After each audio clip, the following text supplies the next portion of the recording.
administrative note. I'm going to be flipping through a fairly substantial deck of slides this morning, and unless you have exceptional vision, it may be a little bit of a challenge to follow along from the back. So what I would suggest, and I will not take offense, if any of you are inclined to maybe move up, take your seat, move up, and get closer, I will certainly not mind at all. I think that might be helpful to some in following along. It's my pleasure to address you this morning. I'm going to give you, a little bit of an infomercial masquerading as a public policy discussion this morning. I want to touch on two broad areas. First, of course, is the governor's budget, which was just announced at the end of February. And then I want to drift into the subject of tax policy and maintaining New Jersey as a competitive location, which I think will dovetail nicely with Joe Henchman's presentation to follow. So with that, let me get right to it. This is the one-pager on the budget that the governor has proposed. Very difficult to follow, I'm sure, from a distance, but essentially what we're showing here is a spending plan that will increase total appropriations in fiscal 14 by 2.3%. As part of this, we are assuming overall revenue growth of 4.9% from levels that we're now recognizing for fiscal 13, the current fiscal year. As part of the governor's budget proposal, we have recognized a slight reduction of about $400 million in current year revenue below the original projection, although I'm not absolutely certain that that is the way it's going to turn out. I think, in fact, we might have a chance of recouping some of that in the next couple of months, and I'll get into that later. We are projecting lapses or underspending of about $377 million in the current fiscal year. We are proposing to defer the payment of the homestead benefit, which had been scheduled for May into August. That helps with cash in the current fiscal year. All we're really doing is turning a fiscal year program into a calendar year program. Other than that, there's not too much at the headline level. It's a fairly conservative budget that continues the tradition of restrained growth for the state of New Jersey. Speaking of fiscal discipline, over the last 3 years, the governor has balanced 3 budgets without any broad-based tax increases. As you can see from this slide, if you can discern the somewhat distinct shading at the top of the bar chart, the increases over the last few years, although modest, are almost entirely due to 2 elements. First, our commitment to increasing the state's pension payments, and secondly, a little bit of increased debt service. But really, the pension payments account for the lion's share of increases over the last couple of years. That is pursuant to legislation adopted in March of 2010, in which the governor and the legislature are committed to a 7-year phase-in to the full actuarially recommended annual contribution amount. The 2% cap that the governor achieved with the legislature back in 2010 is clearly working. The average residential property tax bill increased just 1.4% in 2012. If you think back to, I believe, 2010, the increase was 4.1%, and next year it was 2.4%. Now it's 1.4%. Clear evidence that the governor's property tax cap and the associated reforms, notably the cap on interest arbitration, is working. Landmark pension and health benefits reforms are truly bending the curve. Not only did those reforms save about $130 billion over a 30-year period, but they're actually delivering real savings in real time, not only to the state but to our local governments. We're estimating that the reforms will save local governments about $444 million in fiscal 14 alone. That is real local aid. We've also reduced the rate of growth in the state's bonded debt. In fiscal 12, the rate of growth was 1.94%. That's the lowest since fiscal 2006. 2007. We have pursued a structured program of business tax relief. This is one of the cornerstones of the governor's economic recovery strategies. And as you can see from this, we have a 5-year program. We're now in the 3rd year.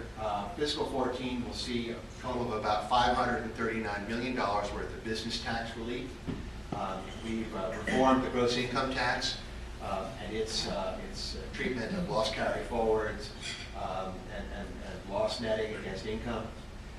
We have begun to phase in a single sales factor for the corporate income tax. We've reduced S corporation minimum taxes, increased the R&D credit, and we're also phasing out the transitional energy facility assessment, which had been long deferred.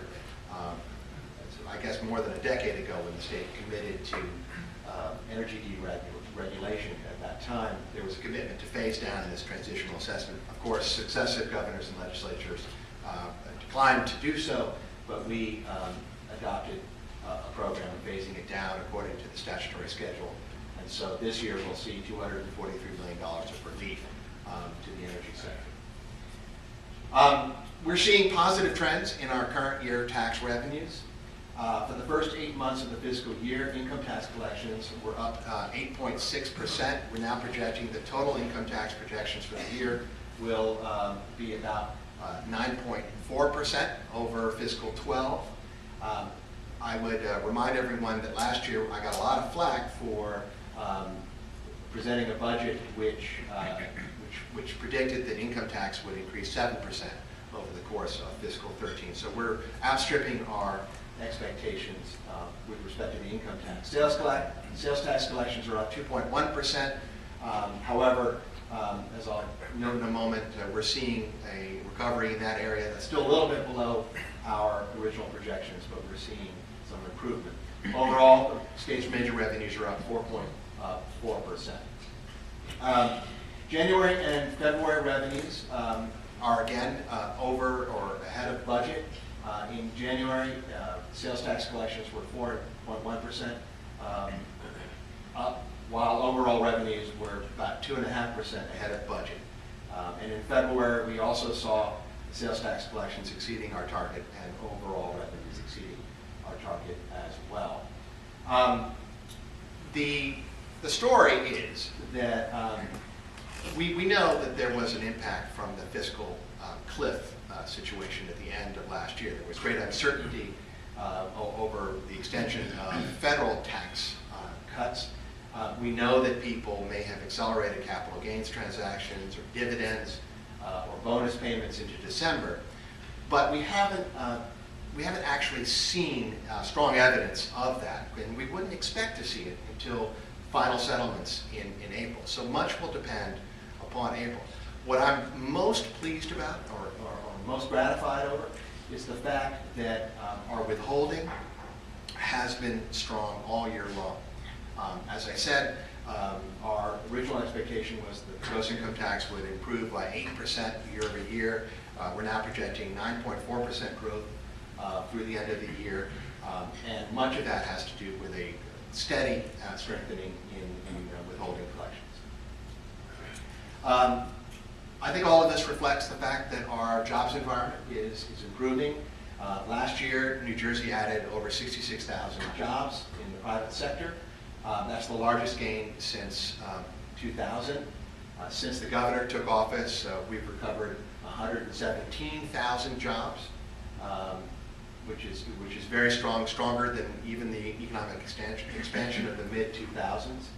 The unemployment rate is unchanged at 9.5% as of January. And that's a bit of frustration, of course, for all of us. And the real question is, why? Why do we have an unemployment rate that is a little bit above the national average when our job growth has been strong? And there turns out that there is an explanation for that.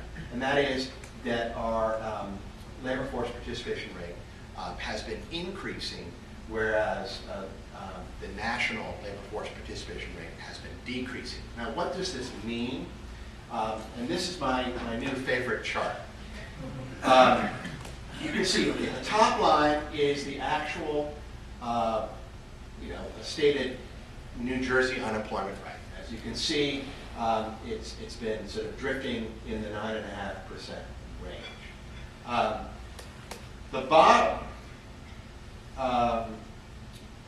line is the U.S. unemployment rate, which is declined from about 9.4% in December 10 down to about 8% as of the end of last year. Now, if you were to correct New Jersey's unemployment rate for labor force participation, in other words, if we had the same rate of participation as the rest of the country, guess what? As of the end of last year, our unemployment rate would be lower than the national average.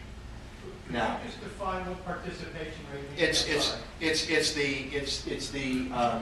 the percentage of it's really the raw number of people who are in the labor market, right? So right now we have a participation rate of something like 66% of adults. The national rate now is something like 60, 61%. I forget what the last figure was.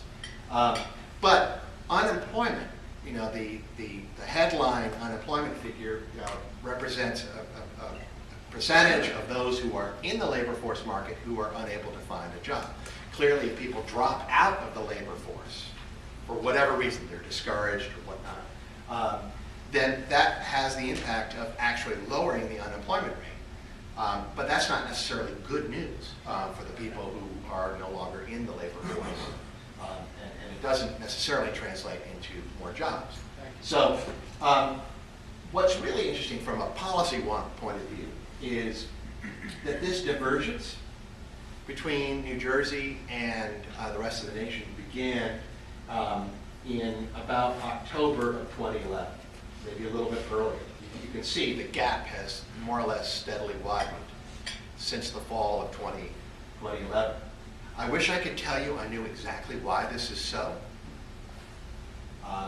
You could say it's because employees or folks in New Jersey are more optimistic about the labor market, haven't given up or are unwilling to give up, and are participating at a higher rate. Therefore, there could be other explanations. It could be something to do with the social makeup of our workforce. Is it, do we have a higher percentage of immigrants who are here in New Jersey, and are they more inclined to stay in the labor force? Who knows? We don't actually have the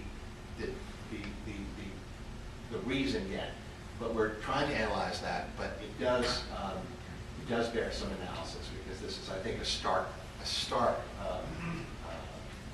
observation. In fact, our unemployment rate is largely a function of vicissitudes of participation.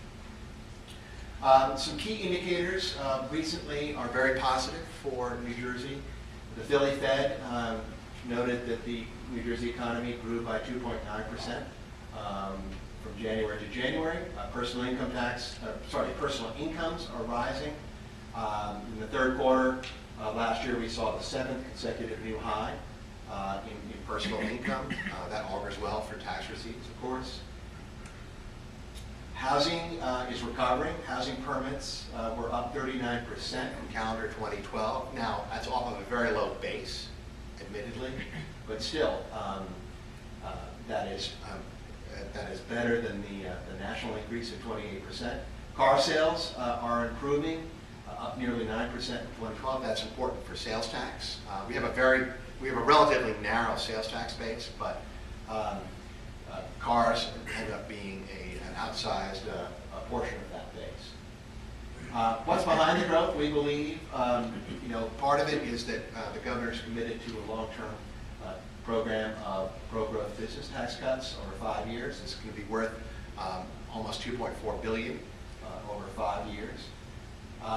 We have created, I think, a more business-friendly regulatory environment in the state. You've all heard of the Red Tape Review Commission, Business Action Center, which provides one-stop shopping resources for those who are interested in investing in New Jersey. and of course the spending restraint that I noted earlier. I also noted in passing that we've restrained the growth of our bonded indebtedness. This chart shows you that the number of transactions has been declining. The aggregate par amount has also been declining since the governor took office. To the extent that our debt did grow last year, and the latest debt report is as of July 1st or June 30th of 2012. To the extent it grew, the major factors are the increase in pension obligations and OPEB, or post-employment medical benefit obligations, which have to be accrued onto the books. We also did some modest bonding for the transportation capital plan. Now let me shift into tax competitiveness, because this is I think a critical issue. We think that ultimately continued success in building economic growth in New Jersey will in part depend upon how competitive our tax policy is. And at the state level, we believe that a sound tax policy has to recognize the reality that we are in a very vigorous competitive environment, specifically within our region. It's not the only consideration, clearly. There are quality of life considerations, other factors that go into competitiveness. But I would submit that the key in tax policy is to avoid being an obvious outlier. And unfortunately, we are indeed an outlier, notwithstanding the governor's efforts. So let me just give you some examples. The personal income tax rate, our top rate, is the highest in the region, even higher than New York. When New York adjusted its tax rates recently, they made sure that they were 15 basis points below us. Our corporate tax rate is among the highest in the region. Our sales tax is among the second highest in the region. In New York, it depends upon where you're located in the state because there's a county component. Our estate tax exemption is the least competitive in the region. You can see that we only exempt $675,000, whereas other states are much higher than this. We've attempted to increase this. The legislature has so far refused to consider it. I believe the federal exemption at this point is $5 million. The estate tax rate is right up there with our regional neighbors. We're higher than Connecticut, which actually defies expectations, one would think. But we have two, not just one, but two taxes that apply to estates. We have the transfer inheritance tax as well as an estate tax. Now they are, I hesitate to use this word in this context, but they are complementary. There's not, it's not double taxation. But we definitely, kind of run you over and then back up to make sure. Okay, so this is one of my favorite one-pagers. This is a kind of a summary page. Some of this information, if not all, will be available on your website tomorrow. But you can see we've just laid out the personal income tax rates, and effective, the second, third, and fourth rows show you the effective rate at various levels of income. And as you can see, New Jersey's way at the top. Again, we're talking. We note the divergence in death taxes. Now, this is a critically important chart. I'm going to just try to drill this point over and over, and I'll give you whatever chart you want. But this is, I think, my favorite chart. This is a color coding of effective rates for typical households at selected income levels. Now, what this tells you for our region is that we have the lowest effective tax rates up through incomes of $150,000, and the highest with respect to incomes above $1 million. and we are second highest in the in respective incomes at $500,000 a year. So what does that tell you? That tells you that we have the most progressive rate structure in the region, if not the nation. In fact, we've recently done some work internal to the department looking at progressivity, and I think at this point it's safe to say that we are the most progressive in the nation. The effective rate for someone earning $1 million a year is 6.88%, 4 times the rate for someone earning $100,000 a year. And as I say, it's the most progressive structure in the region, if not the country. And I will speak to volatility in a moment, a major consideration. So, we hear tell of the millionaire tax. There are folks in the legislature who repeatedly have put up the concept that we should be renewing a surcharge on those with incomes of $1 million or more. It bears mention that the top 1% accounted for roughly 38% of income tax revenues in fiscal 11, the latest year for which we have these kinds of figures. To put that in perspective, it would take 34 taxpayers earning $100,000 a year to make up the revenue loss from just one taxpayer earning $1 million a year. In other words, you may not really buy into the notion that people move out of state because of tax burdens, but I submit that even if we're only partially right, that tax rates do have an impact on investment and location decisions, these numbers are pretty scary. It takes 420 taxpayers earning $100,000 a year to make up the revenue loss of just one taxpayer who's selfish enough to leave New Jersey if that taxpayer is earning $10 million or more. It takes 1,000 taxpayers at $100,000 a year to replace the loss of just one taxpayer who has an average income over $10 million, which turns out to be about $23 or $24 million. So it doesn't take too many of these people to have second thoughts about New Jersey in order for us, the rest of us, to feel the pain of having to share in a larger respective or tax burden. So what's the message? We need more millionaires. We do. Frankly, we built a system that is almost entirely dependent upon high-income earners, and so we need more of them in New Jersey in order to sustain our spending and our quality of life. We only had about 14,800 of these taxpayers back in 2010. I don't know what the latest figures are, but I've heard 16,000, I've heard 14,800. It all depends, because incomes at this level are highly volatile. So people, with the recession, many people dropped out of this category. I would remind everybody here that these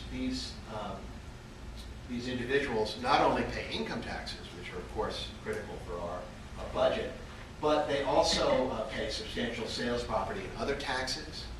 And they also play an outsized role in their community through philanthropic engagement and support to local communities. And that's a really important point, because I don't know if any of you have ever talked to a tax advisor about the possibility of moving to another state or establishing a tax domicile in another state. One of the things those advisors will point out is that it's best, if you're going to do that, it's best to cut off ties with local charities in order to help establish a common law domicile in another jurisdiction. That only hurts communities here in New Jersey. Tax policy should also be sustainable. What do I mean by this? In other words, we need a revenue base that is broad, stable, and sustainable over time. I mentioned volatility in passing a few moments ago. Unfortunately, policies that narrow the base or target a very small group of taxpayers result in intense volatility. And that volatility in turn leads to wild swings in our revenue base and and makes it much more difficult to do any sound long-term budget planning. At the same time, I would argue that uncompetitive tax policies can undermine our growth. So ideally what you want is a tax system that extracts a sustainable amount of revenue, from the economy over time. Not too much, not too little perhaps, but just enough so that you can sustain the level of services and other public commitments that our society wants without choking off our capacity to generate the economic activity that in turn results in the revenue that you counted on. It bears note, of course, that revenue does in fact drive spending. I think the history of New Jersey and every other government I've ever been associated with bears this out. And it's really difficult to restrain spending in the face of rising revenues. And so when you have this volatility, in the mid-2000s, when revenue, gross income tax revenue was going off the charts, and I saw this in New York State and New York City at the time as well, very difficult not to sign up for long-term spending commitments on that basis. And what happens, if there's a slight hiccup and you get the bottom falling out of your revenues, as we've experienced here in 2008 and 9, 10, then you wind up with a crisis management situation, which is what, frankly, the governor's been dealing with for most of his term in office so far. So let me stop there. I want to say thank you to Jerry for inviting me to participate this morning. I think it's critically important that we have organizations such as Common Sense Institute examining these issues, getting the word out, educating the public policy dialogue. I must say, from my perspective, the more we can generate in terms of civic dialogue in New Jersey, of all kinds, the better off we'll be. Because sometimes down in Trenton, I feel that there isn't enough out there. That the only people who are listening and talking are sort of doing so or shouting across small tables inside the State House, and there's not enough sort of broad-based dialogue out there. So let me pause here, stop here. I know Joe has an important presentation to share with you, and then I'm sure we'll both be available for questions. Thank you.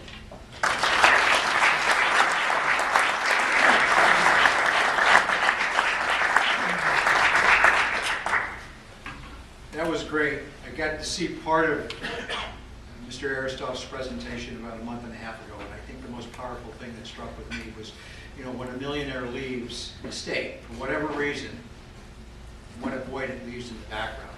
And when you think about it, the numbers he's using are for those people who are making $100,000. If you look around you in your towns and your communities, not everybody's making $100,000 these days. So, with that, I'd like to introduce Joe Henchman. Joe, I consider a friend of mine over a number of years. When I ran the Taxpayer Association here, I met him probably, around 2004, 2005 down in Washington, I guess, and we stayed in touch, and I just think he's one of the best minds in the country when we're talking about taxes and the impact at the local level. Joe is an attorney and policy analyst who supervises the Tax Foundation's state policy and legal programs analyzing state tax trends, constitutional issues, and tax law developments. In 2010, he was identified in state tax notes as among 4 people who will likely dominate the field in the next 10 years. The state program was named Organization of the Year by State Tax Notes. Joe holds a bachelor's degree in political science with a minor in public policy from the University of California, Berkeley. I guess we won't hold that against him in this environment. And a law degree from George Washington University, where his why the quill fiscal presence rule shouldn't go the way of personal jurisdiction has been cited as a spirited defense of keeping tax jurisdiction based on fiscal presence. Joe contributes to, and I've seen him on a number of the national programs, he contributes to the whole litany of media publications, etc., and it's a pleasure to introduce Joe. Thank you. And I just want to make a quick mention before you leave, the books over here are for you. Steve Moore donated these after his presentation, and I've got some other examples over there, some of the work that's done by some of the other state think tanks. And if you go to our website, and I'll talk about it at the closing, everything I think we've done is up there as well. Joe? Thank you.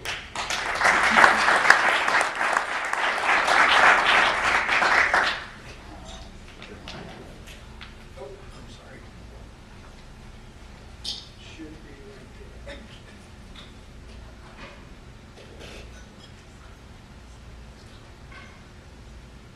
there. Technical difficulties.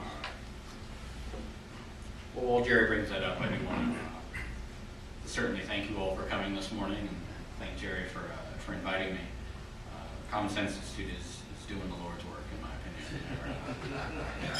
Jerry is a tireless advocate for New Jersey taxpayers, and I think I want to share what I'm sure is his gratitude for you being here and your support. Want me to hand these out? Yeah, I brought gifts. They're actually fresh off the printer. You are the first people in the country receiving them. It's our annual Facts and Figures booklet. We've done it every year since 1941. So 40 or so pages of tables of rates and rankings from all over the country. It'll be in the mail soon to all state legislators, governors, treasurers in the United States. And of course, you can get more if you'd like on our website or at Amazon. Well, it's always a pleasure to come back and speak in New Jersey because I actually talk about New Jersey in nearly every presentation I do to every state.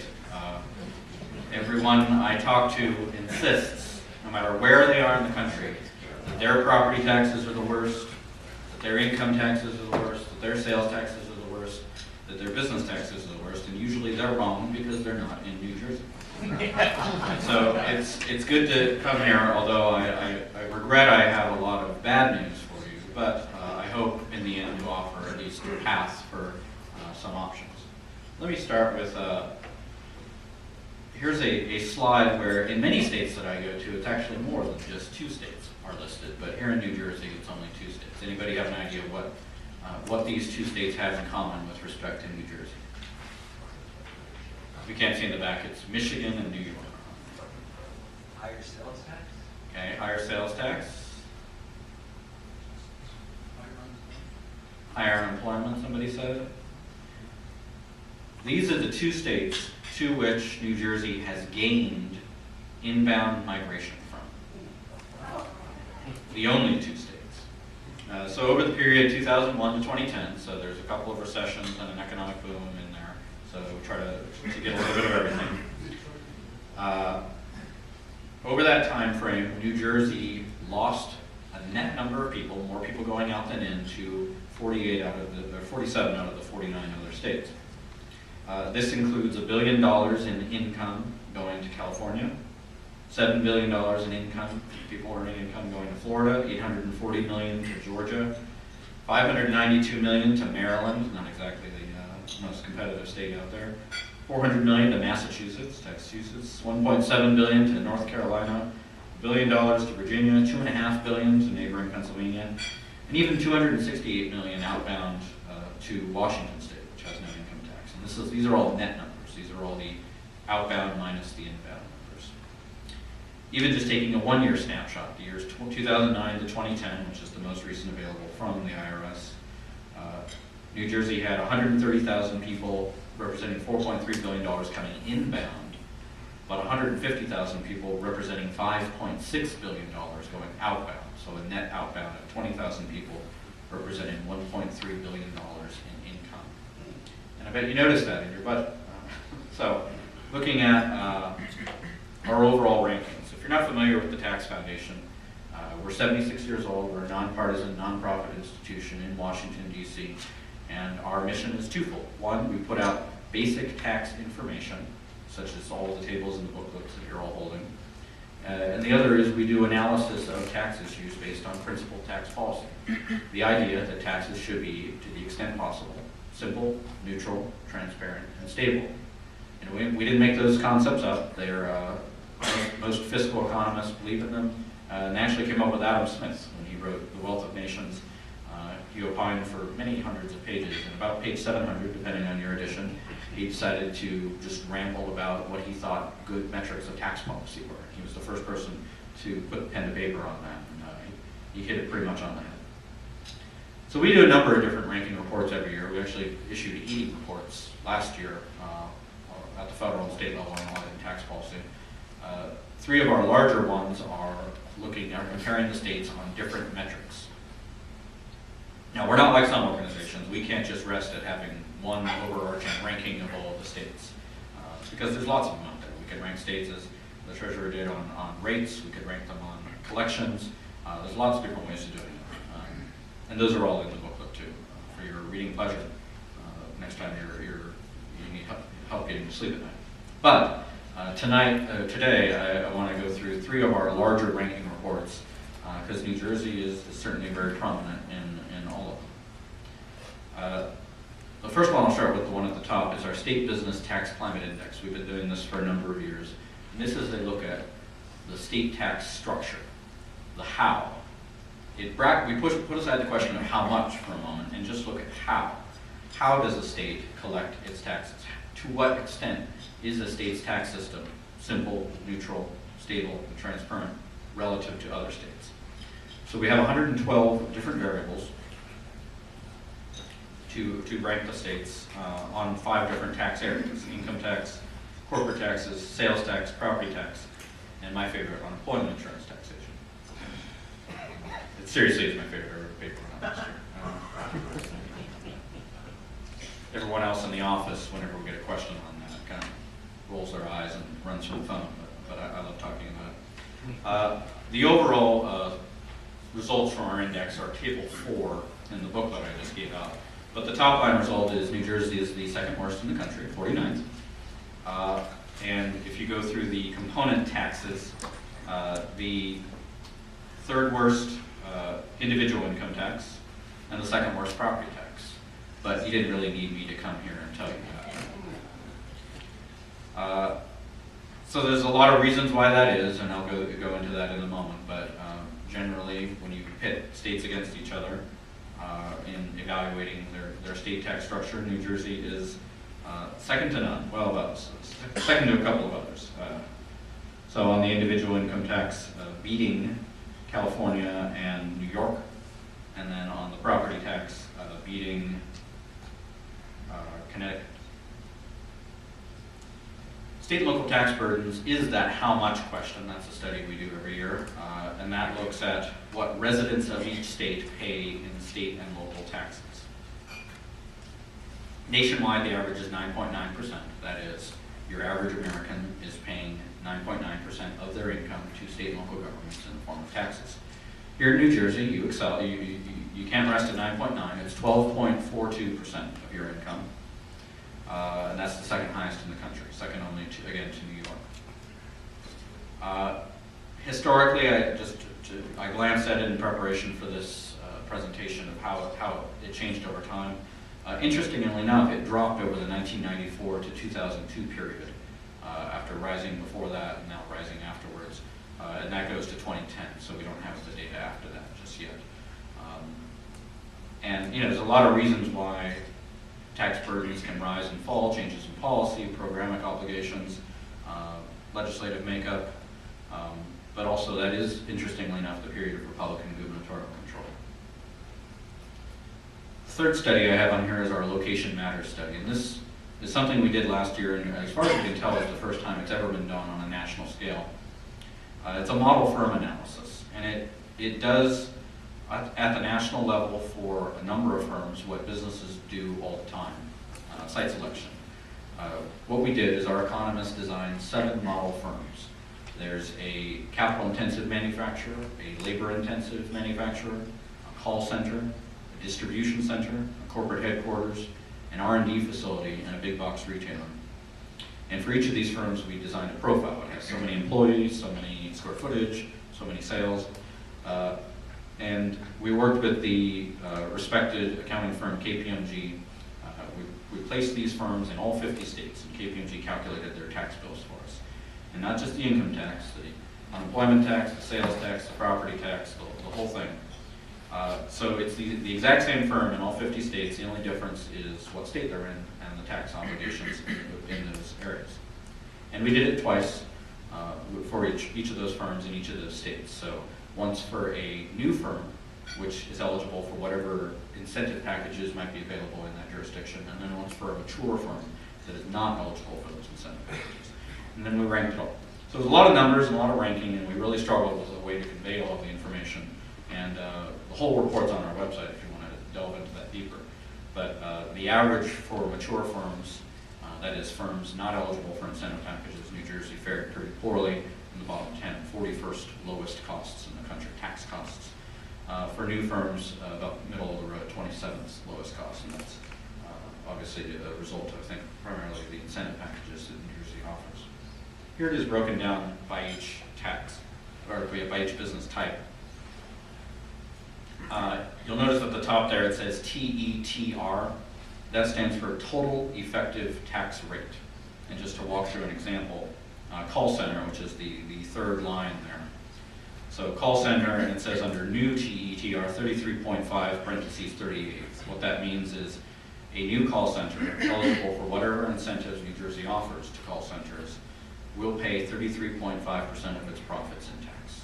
And that's the 38th highest in the country. Call center being a very high taxed operation in the United States. And then moving further over on the column under mature TETR, that's a call center a couple of years in, no longer eligible for whatever incentives they used to get.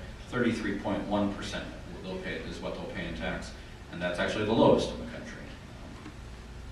So I guess a call center in New Jersey is, if you got a call center, New Jersey is a good place to be for tax returns. Not as good for capital-intensive manufacturers there, as you see at the top, or some of the other business types. So a couple of comments about New Jersey relative to the other states. And again, I think none of this should be news to any of the people in the room. You have a high corporate tax rate if you compared to relative to other states. Right now, it tops out at 9%.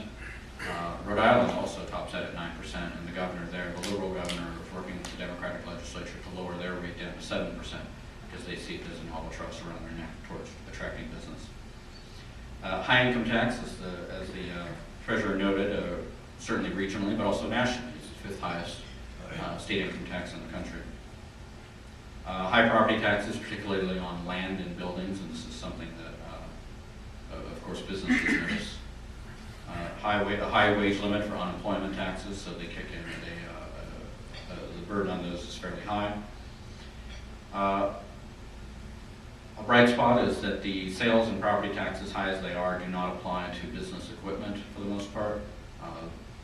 Many states exempt one or the other. New Jersey is one of the rare states that does both, and this is kind of a shining star in the tax system.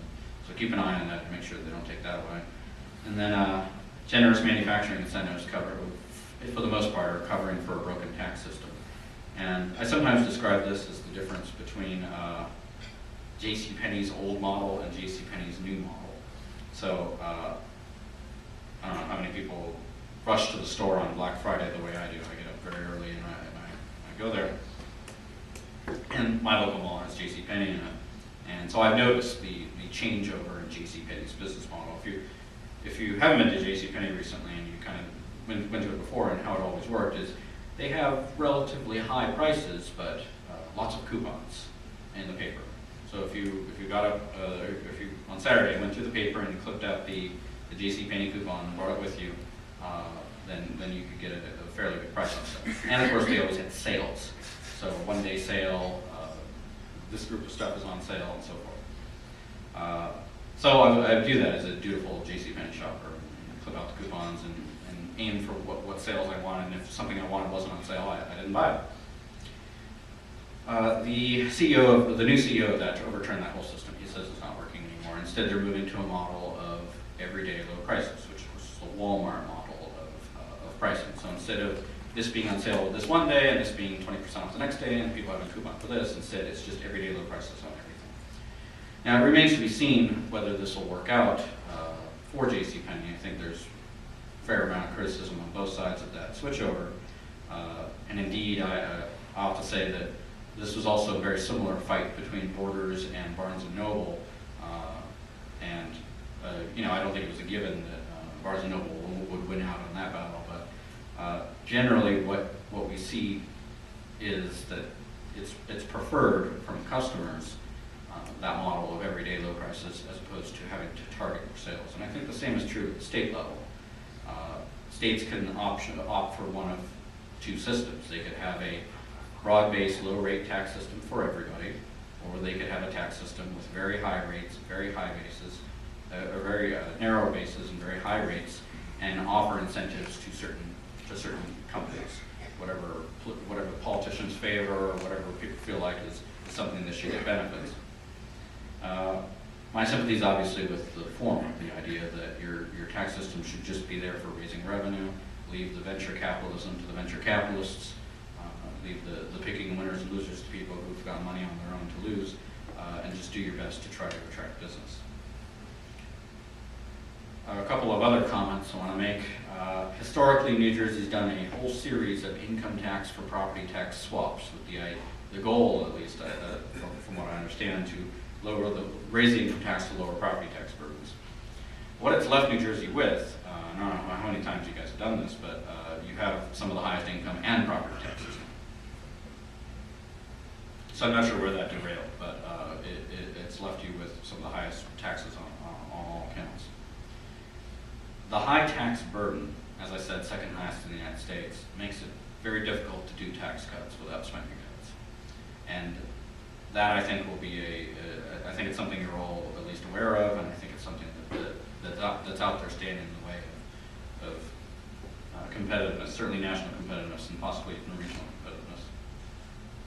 Key to this, I think, and I think the governor understands this too, is local government reform, the need to consolidate some of the duplication out there, make local jurisdictions actually responsible for the property taxes they levy to some extent, because that will help bring down the obligations on that.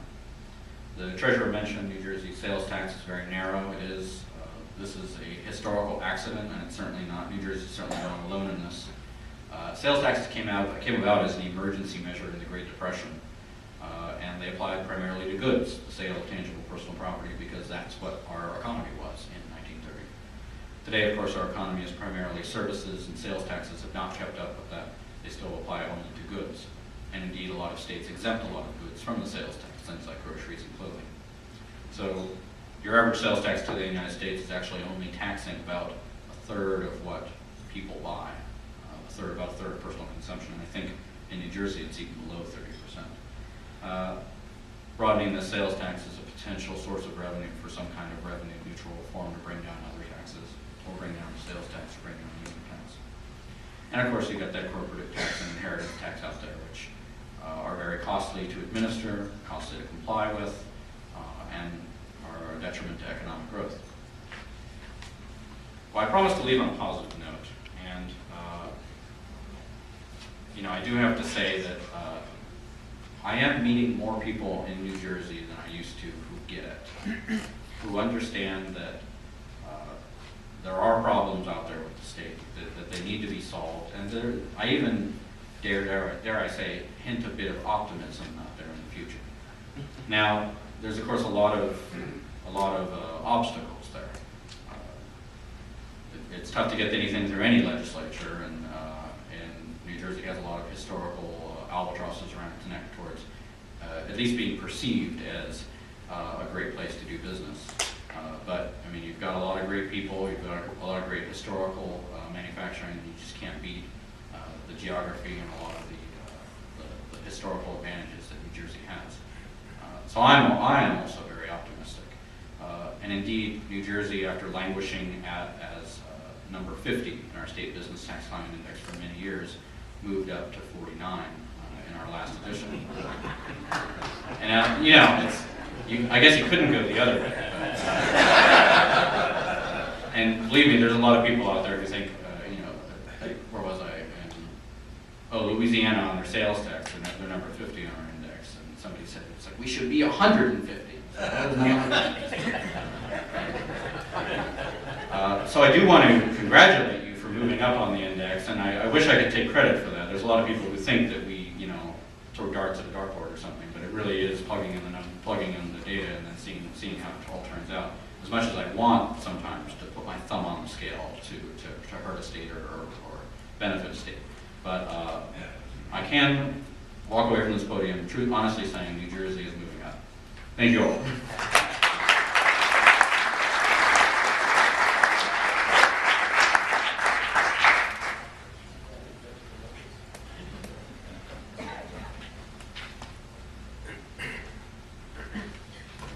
Well, that was great. I guess there is hope for New Jersey after all. And don't forget, Snooki's a mom now. So. Anything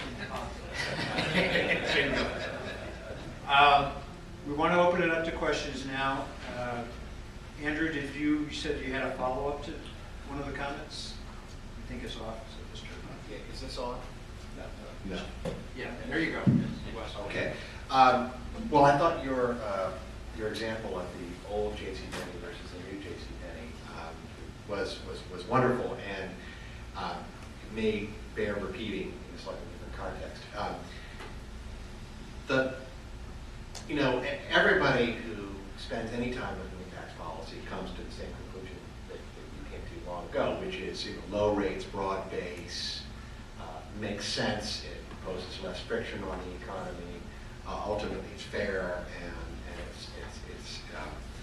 it's most conducive to economic growth.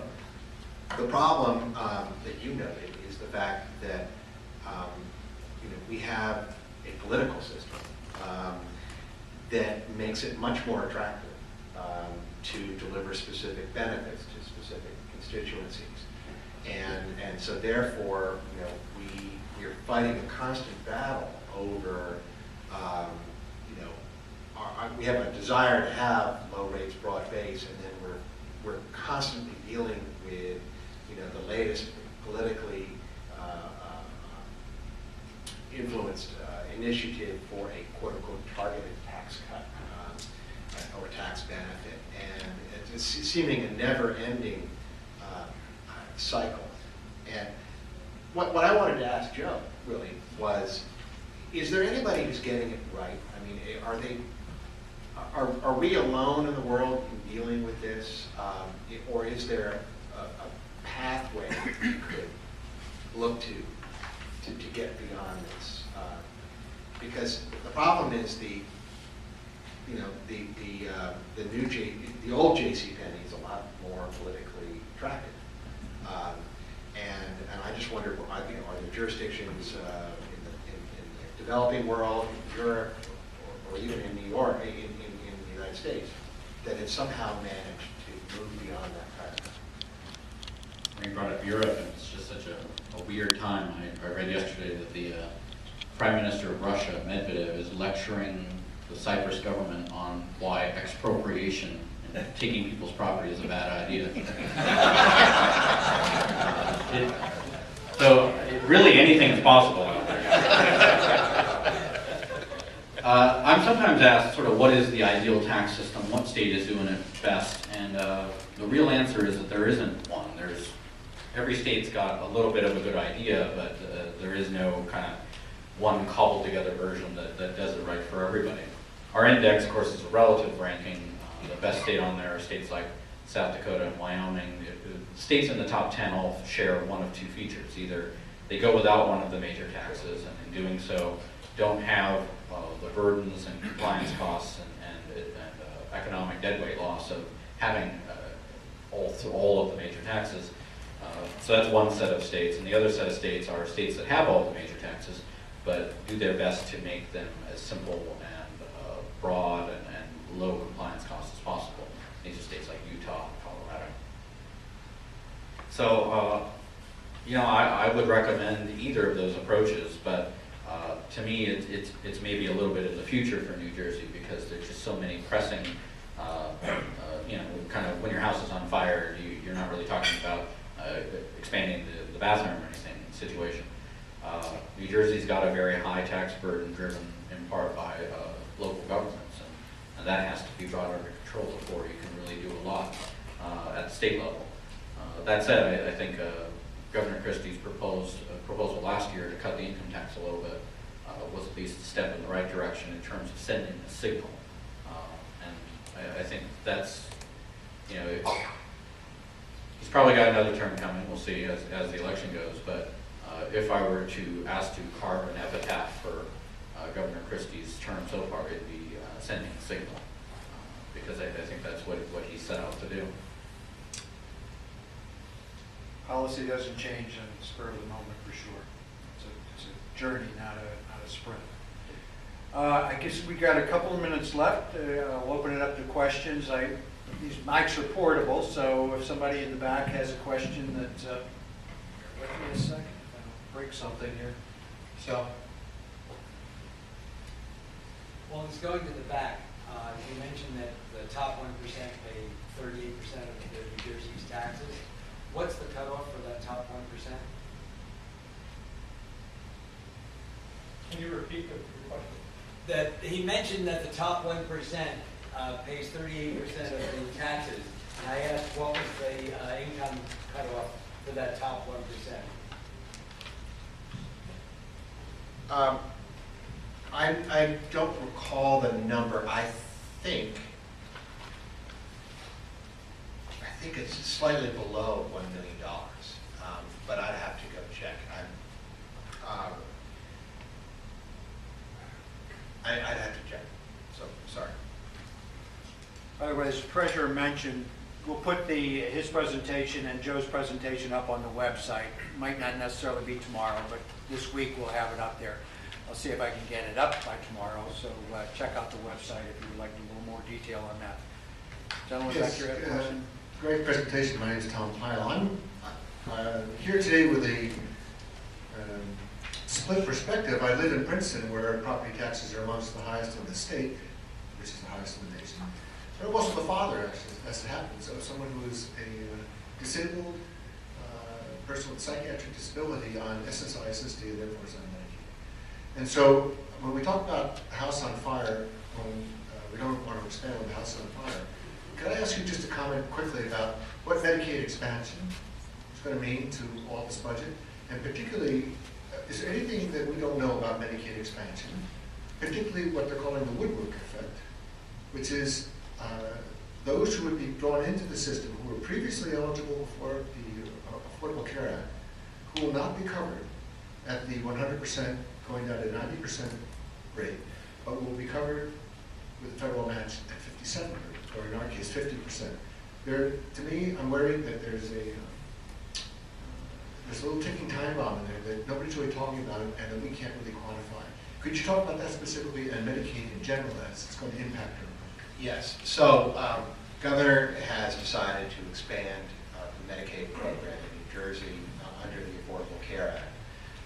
We calculate that will save about $227 million for the state in fiscal 14 and an equivalent amount in successive years.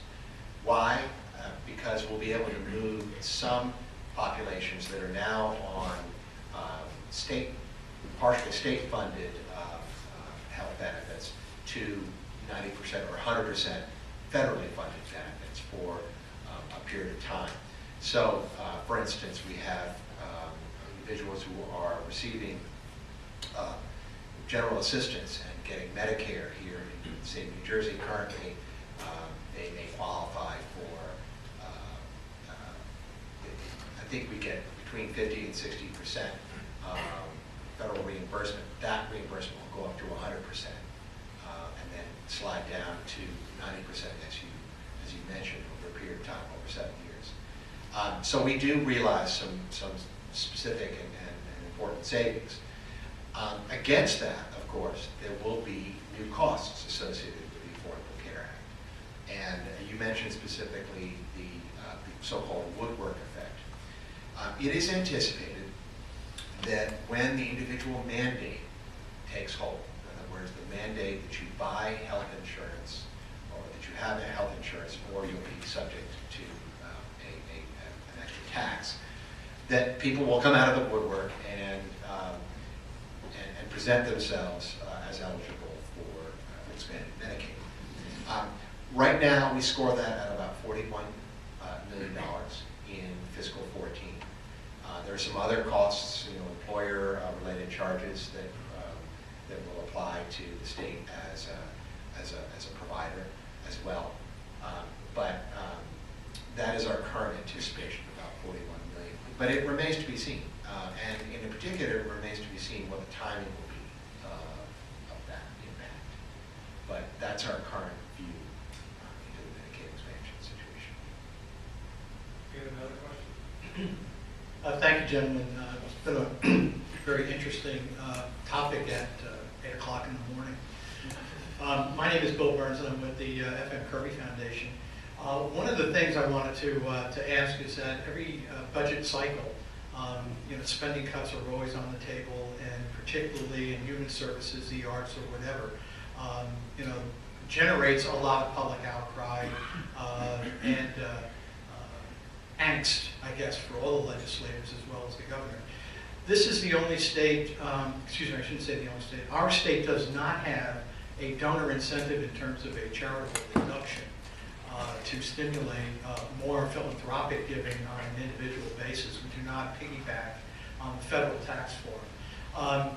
In a state that has a considerable spend down on programs in this state, does the administration ever talk about the possibility of instituting a charitable deduction for the state income tax to stimulate giving to, in fact, or hopefully, reduce the state's burden to fund other mandates and programs? It hasn't come up so far specifically. What has come up several times is the concept of moving to a tax system based upon federal adjusted gross income. As you, I think, well appreciate, that's going to be very complicated because New Jersey has a gross income tax, which means that we do not follow federal AGI. Instead, we have very few deductions against gross income. And in some respects, that makes it simple, allegedly. But it also makes it complicated in that we diverge from the federal model. We're not a state where you can simply take a percentage of your federal adjusted gross income and derive your taxable income from that calculation. So I've been, exploring that, looking for ways to get there. It would be complicated because it would mean if you didn't want to, if you were to just overnight go to federal AGI, you would have, you would visit some significant impacts on different brackets if you were to retain the current rates. If you adjust rates in order to address that, you wind up opening the Pandora's box of discussion over who's impacted. Are they hurt? Are they ahead? Are they up or down? And it becomes a political thicket, the likes of which I think us really would want to go through. So it's something that I